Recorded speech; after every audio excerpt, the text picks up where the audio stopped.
సరే ఇటు మొన్న ఎలక్షన్స్ జరిగాయి జమ్మూ కాశ్మీర్‌లో అండ్ హర్యానాలో. అయితే ఎగ్జిట్ పోల్స్ అన్నీ కూడా కాంగ్రెస్‌కు ఫేవర్‌గా ఉన్నాయి. బీజేపీ ఓడిపోతుందనే చెప్తుంది. ఆల్రెడీ మనము పార్లమెంట్ ఎలక్షన్స్‌లో చూసాం. కాంగ్రెస్ పుంజుకుంది.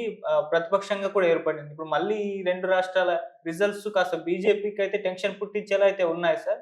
మరి ఎందుకు ఇటువంటి నెగటివిటీ బీజేపీకొస్తుంది? మీరేం చెప్తారు సార్? ఇప్పుడు కాశ్మీరు, హర్యానాలో హ్మ్. కాశ్మీర్‌లో పీడీఎఫ్ గవర్నమెంట్ వస్తదనుకుంటా. హ్మ్. కాంగ్రెస్‌తో అలయన్స్ ఉంది. హ్మ్. ఇక్కడ హర్యానాలో కాంగ్రెస్ పార్టీ పోటీ చేసింది. 2 మార్లు బీజేపీ ప్రభుత్వం అధికారంలో ఉంది ఓకే. కంటిన్యూయస్‌గా. హ్మ్. 10 ఏళ్ళు అధికారంలో ఉండినప్పుడు అసంతృప్తి ఉంటది. హ్మ్. తప్పకుండా అది కాంగ్రెస్‌కి అనుకూలంగా వస్తది. ఓకే. అది అంతతోనే మొత్తం అది దేశానికంతా రిఫ్లెక్ట్ అయిందని చెప్పము. హ్మ్. కాకపోతే జరగబోయే ఎన్నికలు గూడా ఉండాయి. హ్మ్.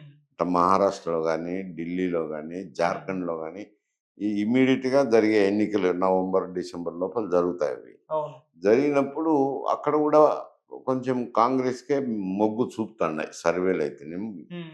ఈ రేపు ఎన్నికలు జరిగినా గాని, హ్మ్. మహారాష్ట్రలో గూడా ఎన్‌సీపీ, కాంగ్రెస్ వీళ్ళంతా కలుసుకున్న కూటమి హ్మ్. ఆహ్, ఆధిక్యం కనపరిచే మొగ్గు కనపడతాంది. హ్మ్. అలాగే జార్ఖండ్‌లో గూడా. ఇవన్నీ ఇంతకుముందు బీజేపీ పాలిత లేకపోతే వాళ్ళ ఆహ్, ఫ్రంట్ అనుకూలమైన ఫ్రంటో పాలిస్తున్నారు. హ్మ్. ఇవి వెంటనే బీజేపీకి వ్యతిరేకము అని చెప్పలేము. ఎందుకంటే వీళ్ళ హ్మ్, లోకల్‌గా రాష్ట్రాలు గాబట్టి అక్కడున్న ఇంకుంబెన్సీ అక్కడ పార్టీ మీద రిఫ్లెక్ట్ అవుతది. అది హ్మ్. నేషన్ వైడ్ గాదు గదా! Reflection nation wide. అందులో నేషన్ వైడ్ చూసుకున్నా గాని బీజేపీ హవా అయితే తగ్గింది గదా! అవును. తగ్గింది. గత 2 ఎలక్షన్‌లకు ఈ ఎలక్షన్‌కి చూస్తే చాలా తేడా ఉంది గదా! హ్మ్. పొటాబొటి మెజారిటీ కోసం ఇతర పార్టీల మీద ఆధారపడాల్సింది గదా! అవును. అదైతే తగ్గడం అయితే బీజేపీ హవా తగ్గింది గదా! అంటారు. అవును.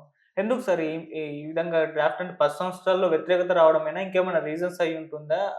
మరి వచ్చే నాటికి చూసుకుంటే మళ్ళీ ఇంకా కాంగ్రెస్ పుంజుకొని అధికారంలోకి వచ్చేటట్టుగానే కనిపిస్తోంది. సో, మధ్యలోనే కూలిపోయే ప్రమాదం ఉందని కూడా స్టేట్‌మెంట్‌లిచ్చారు. అహా! కూలిపోతదంటే కూలిపోయే పరిస్థితి లేదులెండి. హ్మ్. ఎందుకంటే వాళ్ళంతా కూటమికి ఉన్న వ్యక్తులే గదా! అటు ఓకే. నితీష్ కుమార్ గాని, హ్మ్. ఇక్కడ తెలుగుదేశం పార్టీ కూటమి ప్రభుత్వం గాని వాళ్ళతోనే ఉండారు గాబట్టి కలిసిమెలిసి మధ్యలో కూలిపోతదనే దానికి అవకాశాలు లేవు. ఓకే. కాకపోతే వచ్చే ఎన్నికలు కొంచెం ఇబ్బందికరంగానే ఉండొచ్చు. హ్మ్. కొంచెం కాంగ్రెస్‌కి అనుకూలమైన వాతావరణం ఏర్పడొచ్చు. 10 హ్మ్. సంవత్సరాలు కావడం 15 సంవత్సరాలయితాయి మళ్ళా వచ్చే ఎన్నికలు జరిగేసరికి. హ్మ్. ఇవి పరిపాలనలో వచ్చే యాంటీ ఇన్కంబెన్సీ అంటారు. ఓకే. ఇది తప్పకుండా వస్తుంటది. అంటే ఇప్పుడు రాష్ట్ర ప్రభుత్వాల మీద యాంటీ ఇన్కంబెన్సీ వచ్చింది. ఇక్కడ హర్యానాలో గాని, జమ్మూ కాశ్మీర్‌లో అంటే అది 370 ఆర్టికల్ ఇవన్నీ ప్రభుత్వం చేపట్టినాయి కాబట్టి కొంచెం వ్యతిరేకత ఉంటది.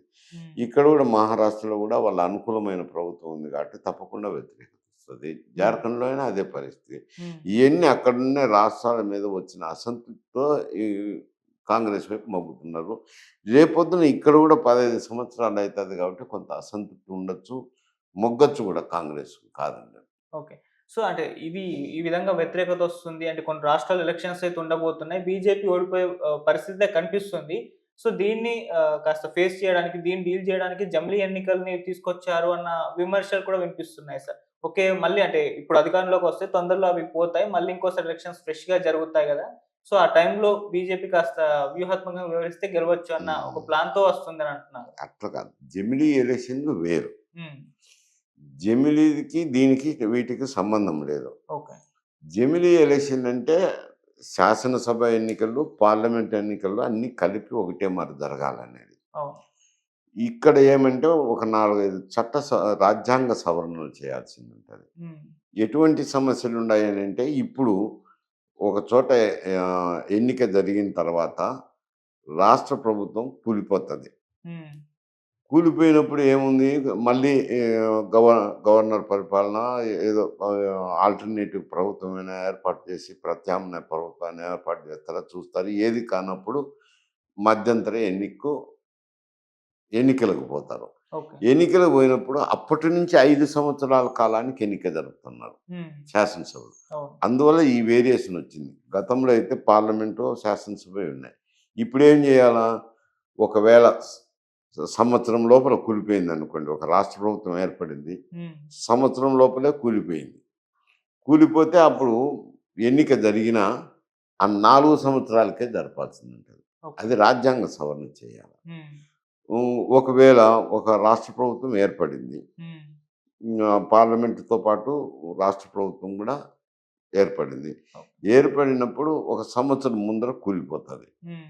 ఎన్నిక సంవత్సరం ముందర. హ్మ్. అప్పుడు అక్కడ జరిగితే 5 ఏళ్ళకి ఎన్నిక జరుగుతది. ఓకే. ఎన్నిక జరిగితే 4 ఏళ్ళు వారా వస్తది పార్లమెంట్‌కు, రాష్ట్రానికి. హ్మ్. అట్లా లేకుండా ఆ సంవత్సరానికి ఏమి రాష్ట్రపతి పాలనో, గవర్నర్ పరిపాలన పెట్టి సంవత్సరం అయితేనే పార్లమెంట్ ఎన్నికలతో పాటు జరగాల. అది కూడా రాజ్యాంగ సవరణ చేయాలి. హ్మ్. అటువంటి సవరణలుంటాయి గానీ, ఇప్పుడేదో ప్రభుత్వాలు వచ్చినాయి దీంటిని కూల్చేస్తామంటే, హ్మ్. 10 ఏళ్ళు అధికారంలో ఉండినప్పుడు అసంతృప్తి ఉంటది. హ్మ్. తప్పకుండా అది కాంగ్రెస్‌కి అనుకూలంగా వస్తది. ఓకే. అది అంతతోనే మొత్తం అది దేశానికంతా రిఫ్లెక్ట్ అయిందని చెప్పము. హ్మ్. కాకపోతే జరగబోయే ఎన్నికలు గూడా ఉన్నాయి. హ్మ్. ఇట్లా మహారాష్ట్రలో గానీ, ఢిల్లీలో గానీ, హ్మ్. జార్ఖండ్‌లో గానీ, ఈ ఇమ్మీడియేట్‌గా జరిగే ఎన్నికలు నవంబర్, డిసెంబర్ లోపల జరుగుతాయవి. అవును. జరిగినప్పుడు అక్కడ గూడా కొంచెం కాంగ్రెస్‌కే మొగ్గు చూపుతున్నాయి సర్వేలయితేనేమి. హ్మ్. ఈ రేపు ఎన్నికలు జరిగినా గానీ, హ్మ్. మహారాష్ట్రలో గూడా ఎన్‌సీపీ, కాంగ్రెస్ వీళ్ళంతా కలుసుకున్న కూటమి హ్మ్. ఆహ్, ఆధిక్యం కనపరిచే మొగ్గు కనపడతాంది. హ్మ్. అలాగే జార్ఖండ్‌లో గూడా. ఇవన్నీ ఇంతకుముందు బీజేపీ పాలిత లేకపోతే వాళ్ళ ఆహ్, ఫ్రంట్ అనుకూలమైన ఫ్రంటో పాటిస్తున్నారు. హ్మ్. ఇవి వెంటనే బీజేపీకి వ్యతిరేకము అని చెప్పలేము. ఎందుకంటే వీళ్ళ లోకల్‌గా రాష్ట్రాలు గాబట్టి అక్కడున్న ఇంకుంబెన్సీ అక్కడ పార్టీ మీద రిఫ్లెక్ట్ అవుతది. అది హ్మ్. నేషన్ వైడ్ గాదు గదా! Reflection nation wide. అందులో నేషన్ వైడ్ చూసుకున్నా గానీ బీజేపీ హవా అయితే తగ్గింది గదా! అవును. తగ్గింది. గత 2 ఎలక్షన్‌లకు ఈ ఎలక్షన్‌కి చూస్తే చాలా తేడా ఉంది గదా! హ్మ్. పొటాపోటీ మెజారిటీ కోసం ఇతర పార్టీల మీద ఆధారపడాల్సింది గదా! అవును. అదైతే తగ్గడం అయితే బీజేపీ హవా తగ్గింది గదా! అంట. అవును. ఎందుకు సార్ ఈ ఈ ఈ విధంగా డ్రాఫ్ట్ అంటే 10 సంవత్సరాల్లో వ్యతిరేకత రావడమేనా? ఇంకేమైనా రీజన్స్ అయ్యుంటుందా? మరి వచ్చే నాటికి చూసుకుంటే మళ్ళీ ఇంకా కాంగ్రెస్ పుంజుకొని అధికారంలోకి వచ్చేటట్టుగానే కనిపిస్తోంది. సో, మధ్యలోనే కూలిపోయే ప్రమాదం ఉందని కూడా స్టేట్‌మెంట్‌లిచ్చారు. అహా! కూలిపోతదంటే కూలిపోయే పరిస్థితి లేదులెండి. హ్మ్. ఎందుకంటే వాళ్ళంతా కూటమికి ఉన్న వ్యక్తులే గదా! ఓకే. అటు నితీష్ కుమార్ గాని, హ్మ్. ఇక్కడ తెలుగుదేశం పార్టీ కూటమి ప్రభుత్వం గాని వాళ్ళతోనే ఉండారు గాబట్టి కలిసిమెలిసి మధ్యలో కూలిపోతదనే దానికి అవకాశాలు లేవు. ఓకే. కాకపోతే వచ్చే ఎన్నికలు కొంచెం ఇబ్బందికరంగానే ఉండొచ్చు. హ్మ్.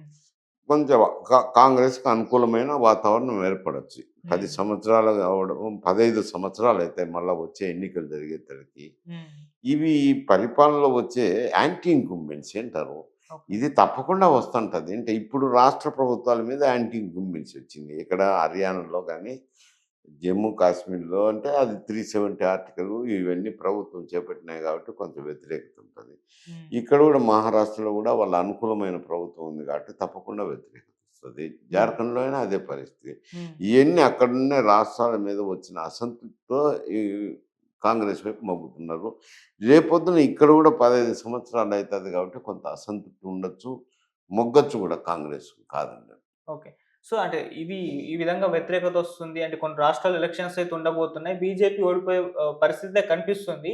సో, దీన్ని కాస్త ఫేస్ చేయడానికి, దీన్ని డీల్ చేయడానికి జమిలీ ఎన్నికల్ని తీసుకొచ్చారు అన్న విమర్శలు కూడా వినిపిస్తున్నాయి సార్. ఓకే. మళ్ళీ అంటే ఇప్పుడు అధికారంలోకొస్తే తొందరలో అవి పోతాయి. మళ్ళీ ఇంకోసారి ఎలక్షన్స్ ఫ్రెష్‌గా జరుగుతాయి గదా! సో, ఆ టైంలో బీజేపీ కాస్త వ్యూహాత్మకంగా వ్యవహరిస్తే గెలవచ్చు అన్న ఒక హ్మ్. ప్లాన్‌తో వస్తుందని అంటున్నారు. అట్లా కాదు. జమిలీ ఎలక్షన్‌లు వేరు. హ్మ్. జమిలీకి, దీనికి వీటికి సంబంధం లేదు. ఓకే.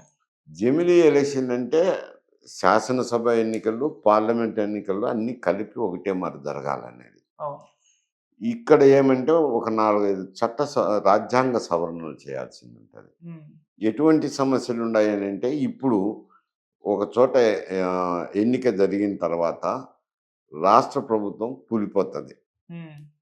కూలిపోయినప్పుడు ఏముంది మళ్ళీ గవర్నర్ పరిపాలన ఏదో ఆల్టర్‌నేటివ్ ప్రభుత్వమైనా ఏర్పాటు చేసి ప్రత్యామ్నాయ ప్రభుత్వాన్ని ఏర్పాటు చేస్తారా చూస్తారు. ఏది కానప్పుడు మధ్యంతర ఎన్నికలకు పోతారు. ఓకే. ఎన్నికలు పోయినప్పుడు అప్పటి నుంచి 5 సంవత్సరాల కాలానికి ఎన్నిక జరుపుతున్నారు హ్మ్. శాసనసభలు. అవును. అందువల్ల ఈ వేరియేషన్ వచ్చింది. గతంలో అయితే పార్లమెంటో, శాసనసభే ఉన్నాయి.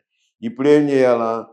ఒకవేళ సంవత్సరం లోపల కూలిపోయిందనుకోండి. ఒక రాష్ట్ర ప్రభుత్వం ఏర్పడింది. హ్మ్.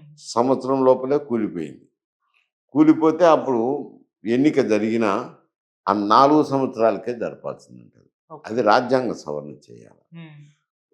ఒకవేళ ఒక రాష్ట్ర ప్రభుత్వం ఏర్పడింది. హ్మ్.